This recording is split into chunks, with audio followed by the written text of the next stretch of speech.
Hello Capricorn, and welcome to your video for the week of November 20th to 26th, 2023. If this is a reading for you, if you are a Capricorn Sun, Capricorn Moon, Capricorn Rising, or have some other significant Capricorn placement in your chart, this reading may apply to you. It's also for the week of November 20th to 26th, but it is also entirely possible that you are watching this at another time. Outside of that, maybe you were drawn in by the title that resonated with you, in which case, yes, there can still be a message for you in this reading, even if it is not for the intended week. So if you are new to this channel, welcome. I'm glad you could join me. If you enjoy these videos, please like and subscribe and leave a comment if you like. I like to know. It's helpful to me if I know that people are getting something out of these videos, or that what I'm reading, it actually is valid for them. And there's if you are coming back to this channel and you have not been here before, or I'm sorry if you're I'm sorry, I'm tired. I literally was just doing readings all day today, and now I'm working on these. If you are coming back to this channel, I wanted to say welcome back. I'm glad to see you again. And yes, again, as always, do like this video and do comment and let me know whether or not this resonates with you. Okay, so those of you who are not familiar with the way I do my readings, I use two different decks. I use the Cartouche cards, which are an Egyptian system that I have been using since the 80s. And I use these to do an astrological spread, so we look at all aspects of your life and your situation, and I clarify them with a tarot deck, and this week's deck is the Osho Zen Tarot. So let's have a look at your cards. I laid them out in advance just because I find that this helps things along. It makes things go a little bit faster if I just concentrate on the questions and do it before I start the video. Okay. So, first house, this has to do with your personality, how you present yourself to the world, how other people see you. This is Aries energy. And okay, you've got the twins here with the Seven of Rainbows, which is the Patience card. So, yeah, okay, there's two possibilities here.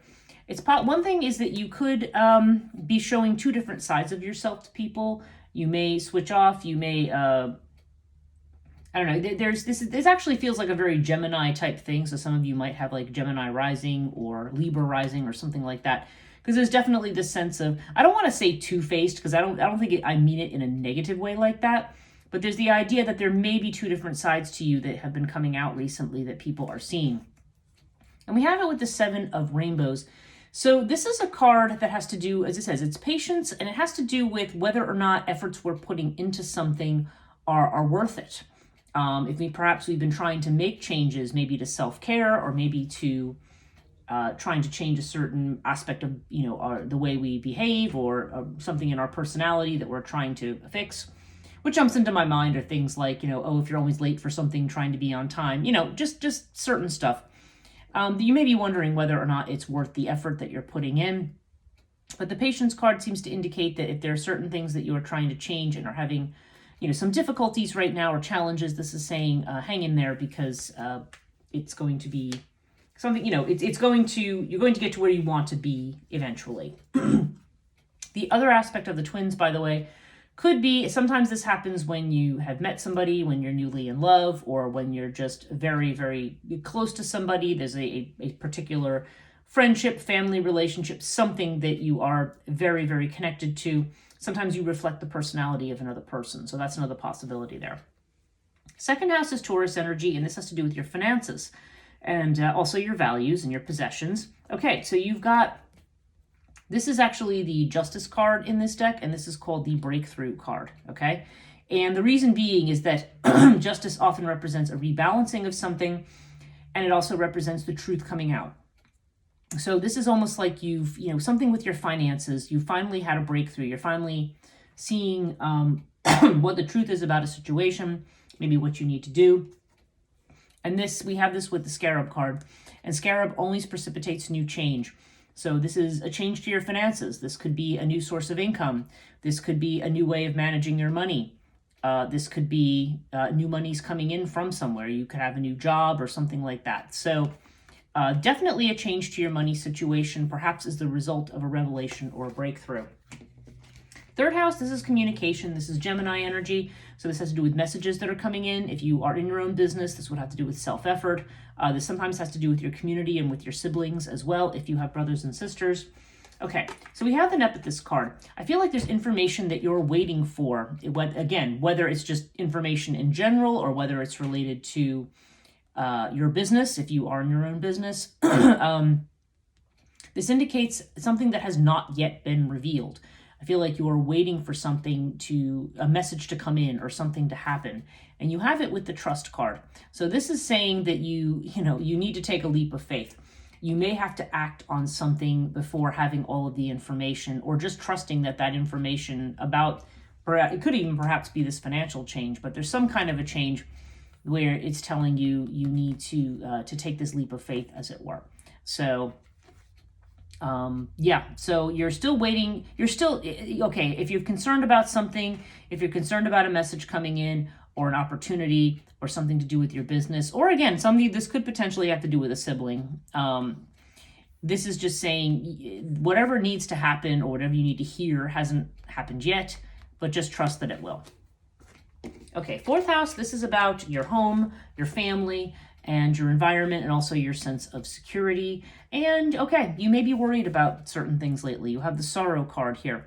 Nine of Swords usually indicates a sense of overthinking about something and worrying too excessively, or analyzing something too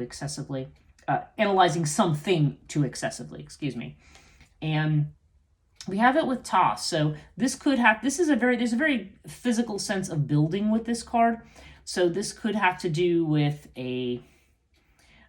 with the home. If you're in a home, this could have to do with construction work or something you're literally having done on the home. If not, this could have to do with a male figure in the family, sometimes a father figure. Even though it's in the house of the mother, this is family, so there could be a strong male presence in the family, maybe somebody you're worried about, or you may be overthinking about something that this person is doing. And again, if we're not referring to a person, we're referring to a situation of building something. And it can have to be literally physically building or metaphorically, that something is building up. If this just strictly has to do with your sense of security, then it's reminding you that you're laying a foundation for something, and not to get too caught up in your head worrying about things, because you're still just laying the groundwork here for something. Okay, fifth house, this is Leo energy. It has to do with creativity, children, and also potentially love affairs. Okay, for somebody, there's a love affair here, because Ankh definitely has to do with love affairs. And you have it with the Six of Water. Now, in this deck, it's called the Dream card. So it could be that you may be in a fantasy land where you think somebody's going to come sweeping in and solve all of your problems. And this is reminding you that, we have to, we are all responsible for our own happiness. We are all responsible for our own rescues. However, the Six of Cups can also just indicate either somebody from the past coming back, or just somebody who is a karmic connection coming around. Sometimes it's somebody returning from the past. So there's definitely a sense of, past history with somebody, or knowing this person before when this appears. So this could be somebody that is that is appearing here, and you are, maybe like I said, maybe there may be some kind of a new love that has this very past flavor, either your actual past or a past life. It does also remind you, though, that, when you do fall in love with somebody, which is an awesome feeling. I mean, falling in love is great, but we also need to be careful to remember that that person is not responsible for solving all of our problems, okay? Okay, sixth house is Virgo energy. This has to do with health, potentially with a job, sometimes with things that you're worried about. And yeah, just like we had the Nine of Swords down here, we've got the Mind card here. We've got the Knight of Clouds. And the mind is just the way in which we get ourselves trapped in our thinking. We are maybe excessively worried. Again, it could be about a health situation. It could be about a job. Isis, again, reminds us has an element of the High Priestess of the Tarot, in the sense that there's still maybe something that's a mystery that's been to be revealed. This can have to do with caring for someone else, and sometimes even for self-care. This can also indicate a situation where we have to persevere, but we have to be patient. Again, it's kind of like this patience card we see in the first house. There's elements of all of that here. So with the mind card here, I think what it's saying is relax, rely more on your instincts, you know, take care of yourself, move forward slowly with something. Don't overthink things and keep blocking yourself, okay? And again, this could have to do with something that's a health issue. It could have to do with a job that you have, some kind of work that you do, or it could have to do with just something you're worried about in general. So take that as it resonates. 7th house is Libra energy. And yeah, okay. We have the King of Clouds. We also have Seth, okay? So Seth is indicating an obstacle here, a barrier. And the solution to the barrier that we're facing, this would be in terms of a partnership. It would either be a marriage, a business partnership, some kind of legal arrangement. I mean, this has to do with significant partnerships, not just love affairs that are unlegalized or transitory. This is something much more serious. So there's definitely the sense you could be having a disagreement with the partner, and this would be telling you to trust your judgment and stand firm. You could have somebody who is stepping in and trying to take control in a situation, and indeed you do have this control card. So you need to make sure that you are not trying to control another person. Drop your need to control another person. Drop your need to have control over a situation which may be a little out of control right now, and or just delayed in some fashion. And you just need to kind of be strong where you are right now. Don't get excessively involved in trying to control. The control card is basically it's ultimately, not basically, ultimately about dropping control. Okay? So just pay attention to what's going on in your significant relationships, whether they're business partnerships, if you are in a marriage, or if you're looking to get into any significant kind of partnership of any type. Or, you know, there's a significant friend relationship, family relationship, something, although that's usually more secondary with this house. Nonetheless, there's this idea of get away from trying to control certain situation. There may be a delay with something. Everything's fine. Things are stable, but don't try to force an outcome on something. Okay, 8th house is Scorpio. This is a house of transformation. And yeah, you've got the completion card or the world card here. I mean, something is definitely coming to an end in your life and in your energy. The completion card is a nice card, actually. It means that something that has been going on is going to be satisfactorily completed. This is not a sudden ending of something where you have been in crisis. This is okay, I've put my effort into this, and now I can review my accomplishments and be satisfied kind of completion. And you have it with the Sirius card. So yeah, it seems to me like there could be some difficulties here. Maybe you've had to endure some things. You may be wondering how much more work or effort's going to have to go in. But this is telling you that now it's time to think outside the parameters you've been in. Sirius energy is always about thinking outside the box, taking a broader perspective of things. Like there's an old way that's come to an end, and you now need to start looking at things in a new way. 9th house is Sagittarius energy, and this has to do with, could be with long distance travel. It could do with higher ed, and it also could do with, religion, philosophy, like any kind of belief system that you have. Even if you're an atheist, you have some kind of belief system. So whatever your belief, your philosophy of life is, it can relate to that, or organizations connected to that. And it can also have to do with just higher and deeper levels of education, and also long journeys. So we have the Bastet card with the 2 of Rainbows, which is the moment-to-moment card. And so this says to me, it's not being very specific about travel or anything like that. There's a sense here with this card is usually like the 2 of Pentacles, so you may be very busy with certain things right now. You may have a lot going on in your mind. I mean, yeah, actually you probably do, because you've got this mind card, you've got this control card, you've got the sorrow card. You're being told to trust. So this is saying that you need to adjust your way of looking at things to a moment-to-moment approach. Live in the present, okay? Live in the present and follow your instincts. Worry about being happy. I feel like now is a time where the quote-unquote deepest thing that you can do, or the most expansive thing you can do, is just to allow things to happen and follow your instincts, rather trying to use the mind too much. I feel like, yeah, this is a very strong reading here for Capricorn, of you trying to overuse your mind for things, and it's kind of leading you, it's kind of getting you stuck in places that you don't need to be stuck. Now, this is your own house. This is the 10th house, Capricorn, and this is about fame, reputation, successes, how people see you, your career. And okay, you've got Pyramid plus the Innocence card. Innocence is the equivalent of the sun. And so this is saying, yeah, there may be a test situation with regard to either your reputation, your career, or how you're known. And really, the approach it's telling you to take is one of innocence. Okay, yeah, and that kind of fits in with the moment-to-moment thing next here. Look at everything with fresh eyes, and and the sun is a card of seeing everything exactly as it is, but seeing it through the eyes of innocence rather than through the eyes of cynicism or pessimism or negative experience. There could be some tests here, and yeah, this requires a fresh look at things, but there's the sense that clarity will be coming, and that whatever this test or trial is, you will come through it. Okay. Okay, now let's look at the 11th house. This is Aquarius energy, and this has to do with friendships, with your goals, your hopes and wishes, networks.